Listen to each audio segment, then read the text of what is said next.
Assalamualaikum and a very good afternoon. Yang Berhormat Tan Sri Muhyiddin Yassin, Chairman of the National Recovery Council and the former Prime Minister, distinguished guests and participants. I'm delighted to warmly welcome Tan Sri Muhyiddin Yassin, the Chairman of the National Recovery Council, to today's National Recovery Summit. It is apt for Tan Sri to close the summit as the Chairman of the National Recovery Council. I wish to congratulate Tan Sri on his appointment, and it also provides continuity for the implementation of the National Recovery Plan. In fact, as Prime Minister, Tan Sri played a major role in leading the many discussion and the strategic decision in developing the four-phase National Recovery Plan as our exit strategy from the COVID pandemic, which has impacted on life and livelihood. We are all eagerly awaiting for Tan Sri to share his in-depth knowledge on the National Recovery Plan. Without further ado, I now invite Tan Sri Muhyiddin Yassin to deliver the closing address of the summit. Tan Sri. Assalamualaikum warahmatullahi wabarakatuh. Salam sejahtera.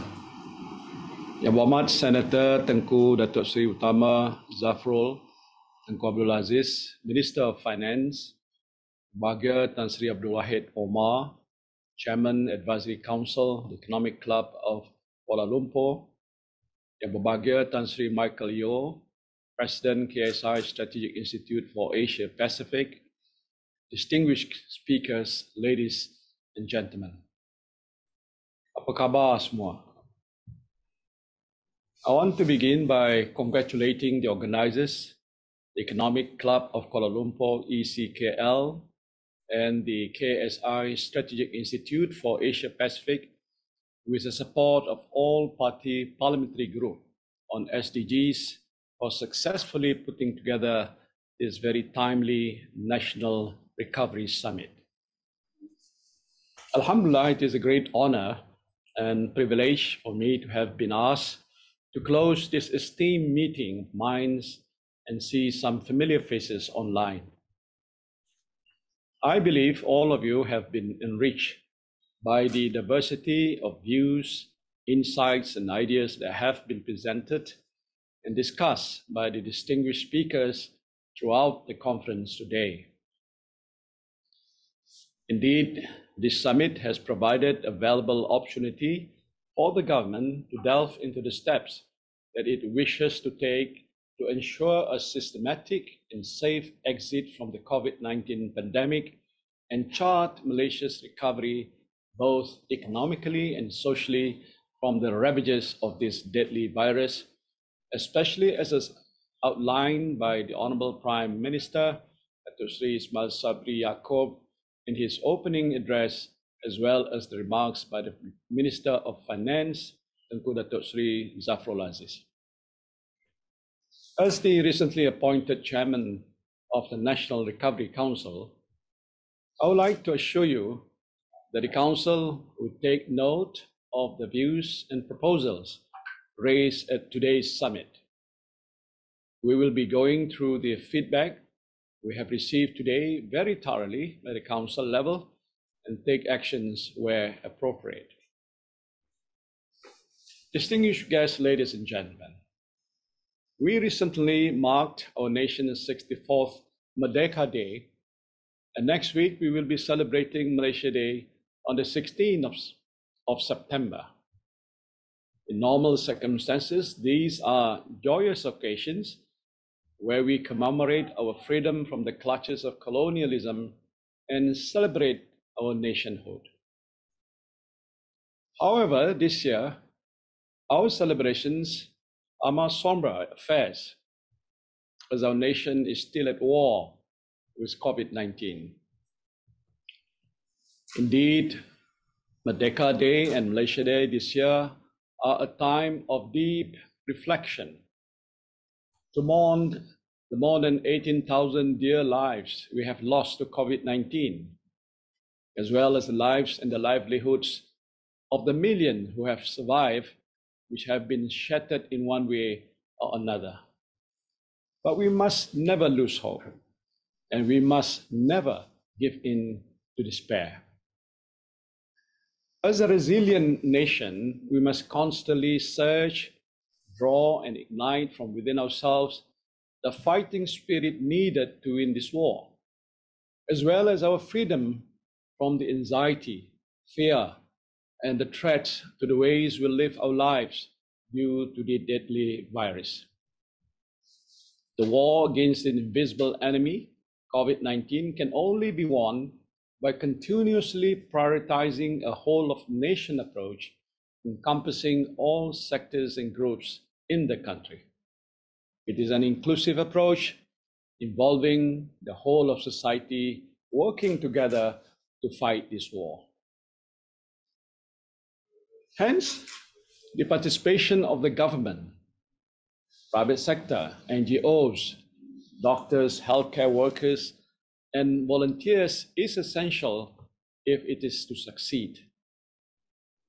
As a leader who have spent more than 18 months dealing with the response to the spread of this virus, I must caution that this invisible enemy is never to be underestimated.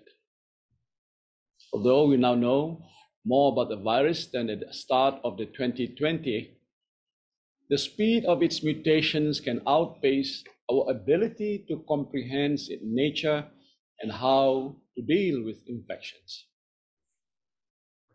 As with any crisis management situation, speed is of the essence. The recent Delta variant, which spreads faster and is far deadlier, is the culprit behind the spike in cases, not just in Malaysia, but everywhere else in the world, including Southeast Asia. Therefore, we must never let our guard down, and we must be vigilant against the constantly evolving threats the virus poses to our nation. We must constantly improve our COVID-19 pandemic management, especially in infusing new technologies and consistently upgrading our physical and digital response capacity in testing, tracing, and isolating. Distinguished guests, ladies and gentlemen, we need to move forward with unity and common purpose to ensure we win this war. We need to also prepare ourselves to be a COVID-resilient society, as this disease will probably remain endemic in our society even after the pandemic ends. The National Recovery Plan provides a roadmap for the country to exit from the pandemic safely and systematically. It must also be stressed that the plan is dynamic, flexible, and capable of evolution.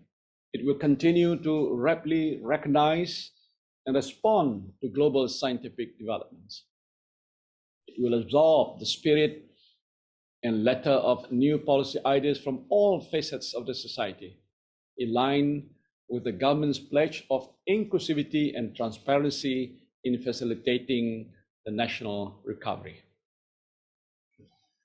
We will build on the work of the government, which I had led in the past 18 months, especially the successful ramping up of vaccination, which have seen close to 38 million doses being administered, 90% of the adult population receiving a first dose, and close to 70% of adults in Malaysia fully vaccinated. We have successfully achieved and even surpassed some of our targets when it comes to vaccination, and we are on par, if not better, than many of the developed nations. These are achievements, and they have been acknowledged globally. We have started to see the positive results.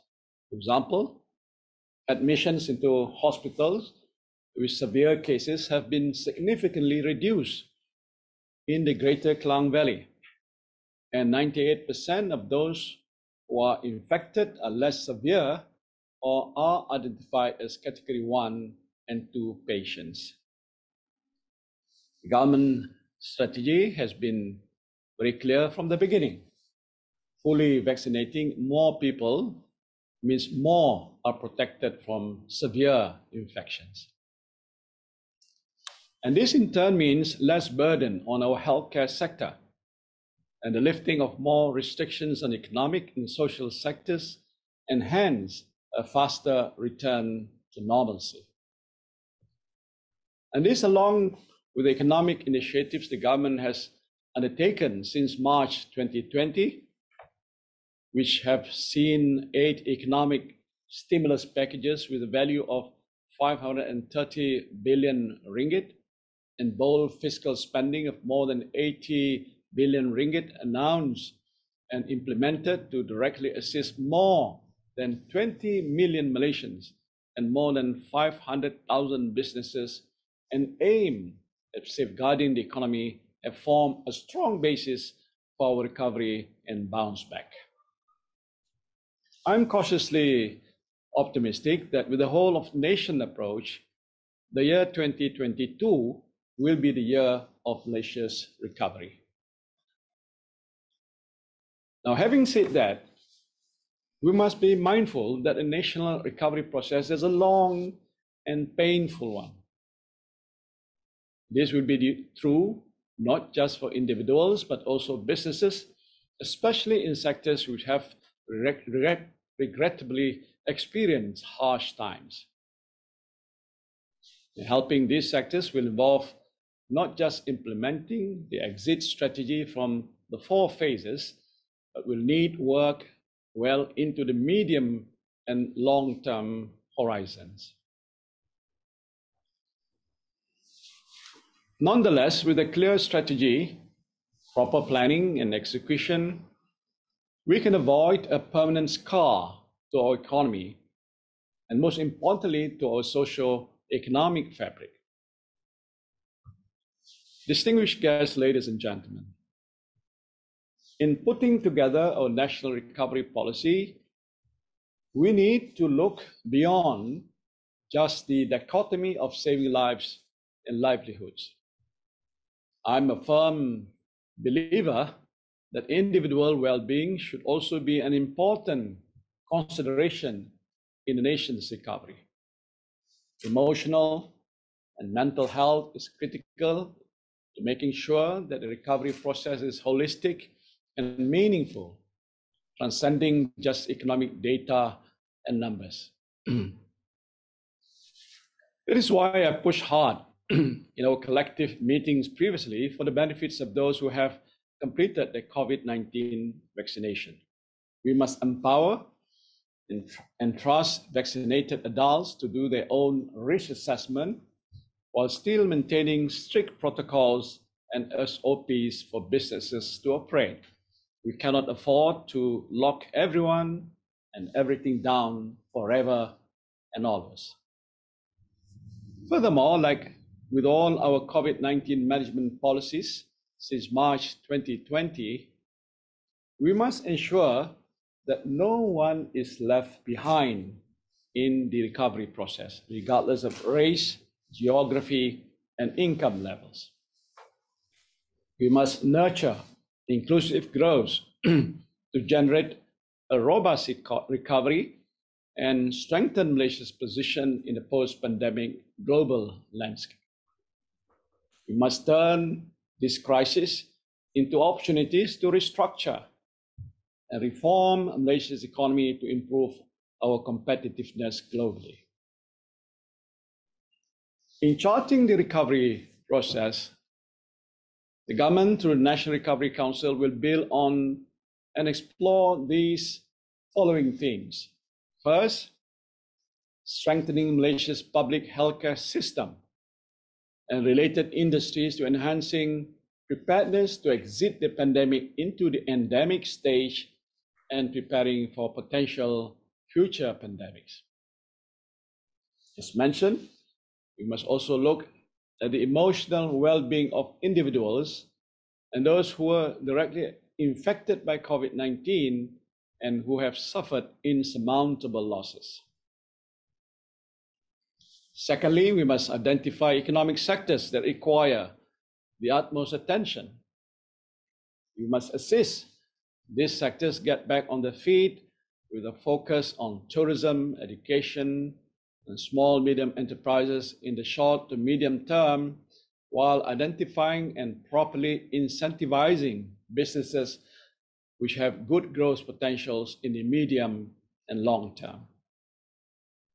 We must also strengthen key strategic sectors which are a critical part of the global supply chains. This will enhance our overall national competitiveness and, more importantly, ensure more jobs are created for Malaysians, especially the youth. Third, creating a conducive and sustainable ecosystem for inclusive growth, which will enable a robust recovery. And this includes strategies for development of physical and digital infrastructure, as well as bolstering our commitment to environment, social, and governance policies. This is so that our growth-led recovery will be a sustainable recovery. And this will in turn strengthen our appeal as a preferred investment destination for foreign and direct domestic investments. Next, enhancing the adoption of digitalization in businesses and government services, and providing the necessary infrastructure that will encourage the adoption of digital technologies. The necessity of this should be self-evident, not only due to our being in the digital age, but also in the light of how digitalization helped keep individuals working and businesses going during the pandemic.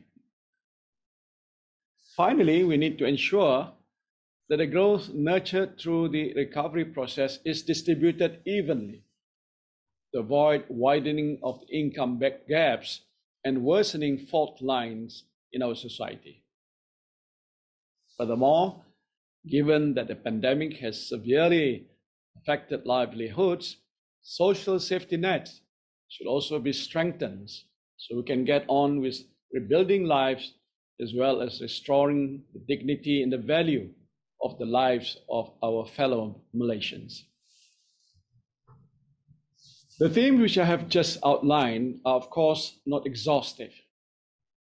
And this is where I would like to invite the captains of industry, civil society movers, politicians, community leaders, and youth leaders to share your ideas so that we can together craft a recovery that is aligned with the nation's broader interests. Apart from the immediate actions, the input and recovery policy proposals received through these stakeholders' engagements will also be incorporated into the key development policies of the nation, such as the 12th Malaysian Plan and the Shared Prosperity Vision 2030.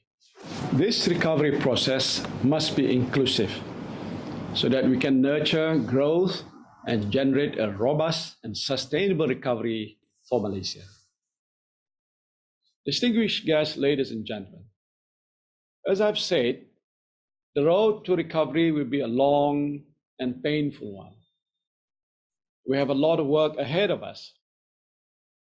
And therefore, I strongly urge all Malaysians to be united. We must be resolute in our conviction that we can win this war on COVID-19 and rebuild our country. We must put aside all differences, whether in politics, business, society, or family, to combine our collective might in this fight against COVID-19. We must come together to heal lives, heal the economy, and heal the nation. And Malaysia needs all her sons and daughters to come forward to restore her glory. The last thing we need is more polemics or political or social divisions to distract us from the urgent existential task of fighting COVID-19 and rebuilding the economy. Echoing the Honorable Prime Minister, we must come together in the spirit of Keluarga Malaysia, as our common future and shared destiny as a nation are at stake if we do not work together to get Malaysia back on its feet. Let us work closely together to forge a better and more equitable future for Malaysia. Let us continue to work the work of our forefathers and leave behind a Malaysia that we can be proud of for our children and grandchildren. Allow me to end by wishing you Selamat Hari Malaysia in advance. Let us all put our best foot forward to march ahead with vigor and with full confidence that Malaysia's best days are ahead of her. Thank you. Assalamualaikum warahmatullahi wabarakatuh. I wish you one again thanks, Yang Berhormat Tan Sri Muhyiddin Yassin, for sharing his thought and insight with us on the National Recovery Plan. We wish Tan Sri and the National Recovery Council great success in helping guide the nation toward the recovery from the pandemic. We now bring this summit to a close. In doing so, let me once again thank the Honorable Prime Minister for opening this summit this morning, and the Minister of Finance for his special address and ministerial dialogue. A big thank you to all of our main speakers for sharing your thought and insight. I wish to also thank our speaker and the media for their support. Finally, terima kasih to all our participants who joined us. Thank you very much.